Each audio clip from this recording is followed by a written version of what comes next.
Today we're diving into a condition that 90% of you will develop at some point in your life. And that's hypertension. It's known as the silent killer, and for a good reason. So I'm going to tell you about 10 proven strategies that I recommend to all my patients to lower their blood pressure naturally, without medications. Now, to understand hypertension, you have to understand how blood circulates in our body.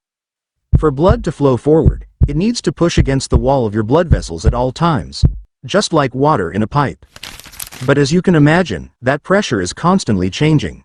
When your heart contracts, your blood pressure rises to that top number, the systolic blood pressure. And when your heart relaxes between beats, the blood pressure decreases to the lower number, called the diastolic blood pressure. But no matter the cause, high blood pressure over time is extremely damaging to your blood vessels. In fact, up to 50% of heart attacks and strokes are caused by hypertension. So now let's dive into the top 10 ways that you can naturally lower your blood pressure. As you can imagine, diet plays a big role in your blood pressure. And there's one particular diet that's proven to lower your blood pressure by an impressive 5 to 6 points, the DASH diet. Which is basically what most people think of as a healthy diet. Eat more whole foods and lean proteins, and eat less salt and processed foods. One of the important recommendations on the DASH diet is to lower your sodium intake. And I realize that sodium has become a bit of a controversial topic recently. But the scientific evidence is clear.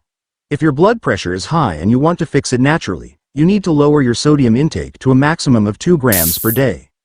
One common mistake I find my patients make when they're trying to focus on decreasing their salt intake is focusing on the salt shaker. Believe it or not, added salt only accounts for a small amount of people's salt intake. In reality, 80% of your salt intake comes from processed foods and eating out. Check out this healthy-looking Mediterranean bowl, honestly, probably something I would order from a restaurant. And that one dish has more sodium in it than you're supposed to eat in the entire day. Let me give you a real-world example of how a modest decrease in sodium can have an unbelievable impact. A few decades ago in Finland, they passed laws requiring warning labels on high-salt foods and promotional labels on healthy, low-sodium, high-potassium options. And they made sure food still tasted really good. Even McDonald's was pressured into releasing a low-sodium hamburger. Researchers then looked at the impact these policies had on the health of the nation, and the results were astonishing. Over the next few decades, sodium intake dropped by 30%. And the average systolic blood pressure dropped by 10 points. But it gets even better. In the middle-aged population, death rates from heart attack and stroke decreased by 80%. And life expectancy went up by several years for both men and women. But it wasn't just sodium reduction that they focused on. They also promoted foods high in potassium. This is really important because you can almost think of potassium like an antidote to sodium. Where sodium stiffens blood vessels, potassium relaxes them. Not only that, potassium helps your kidneys get rid of excess sodium by peeing it out. And studies have shown that by increasing the amount of potassium-rich foods you eat, like bananas, oranges, sweet potatoes, spinach, and beans, you can lower your blood pressure by as much as 5 to 7 points. But be careful. Loading up on potassium isn't for everyone. If you have kidney problems or if you take medications that cause you to retain potassium, this is not the strategy for you. So talk to your doctor before you make any drastic changes. Okay, now on to exercise. Up until recently, it seemed like cardio was the best way to lower your blood pressure. But emerging research is showing that other types of training may be even more effective. This meta-analysis from the BMJ in 2023 looked at 270 different trials to try to figure out which exercises were most effective at lowering blood pressure naturally. And the clear winner was isometric exercises, things like wall squats or planks, which lowered the systolic blood pressure up to 8 points.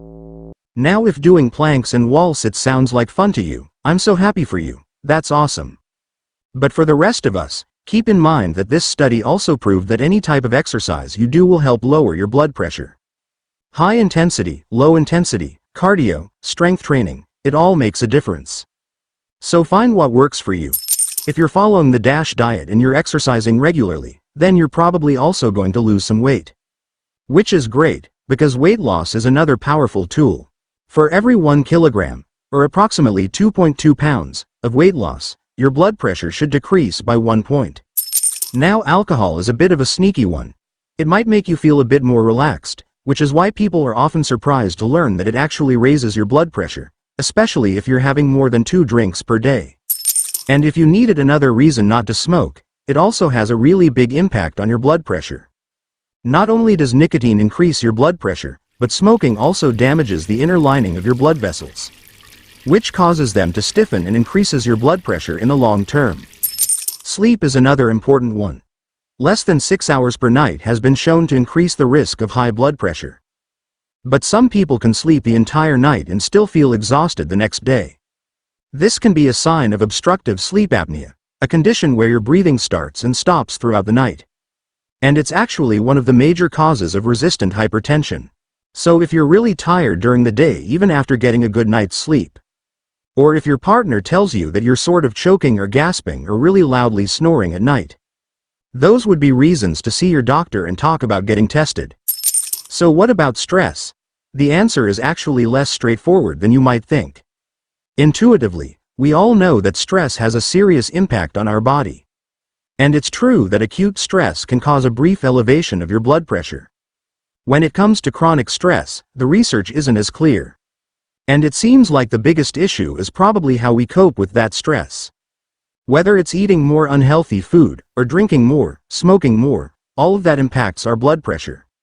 So taking a moment to be mindful and think about how you're going to manage stress in a healthy way is really important. Okay, and I'm going to throw this one in just for fun.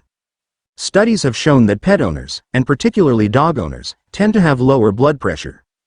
And one small study showed that the effect of adopting a pet was even greater than a standard blood pressure medication. Okay, so let's say you're doing all of these things and your blood pressure is coming down nicely. What number are we actually aiming for? And can you go too low? The SPRINT trial aimed to answer this question. Researchers compared a target blood pressure of 140 compared to 120 in a large group of adults who had high blood pressure and were at an increased risk of heart disease. And the results were groundbreaking. The group with a lower target had a 25% lower risk of heart attack and stroke, and a 27% lower risk of death from all causes. Although the more intensive treatment did come with some trade-offs, like higher side effect rates, things like dizziness and kidney issues. It's one of the reasons why some of the major guidelines have lowered their threshold for diagnosing hypertension from 140/90 down to 130/80. Now the goal of this video is not to overwhelm you. You don't have to make all of these changes at the same time. Sustainability is key. And adding in small changes over time can have a huge impact in the long run. So I challenge you to pick one thing on this list that you're going to implement. And leave a comment to let me know as a way of committing to it. Now even if you do everything right, your blood pressure may still be elevated, and that's where medications can be very helpful. So if you've learned something valuable today, then share this video with someone who might benefit from it. High blood pressure affects over 1 billion people worldwide. And together, we can raise awareness and empower others to take control of their health. So as always, stay curious, stay healthy, and I'll see you in the next video.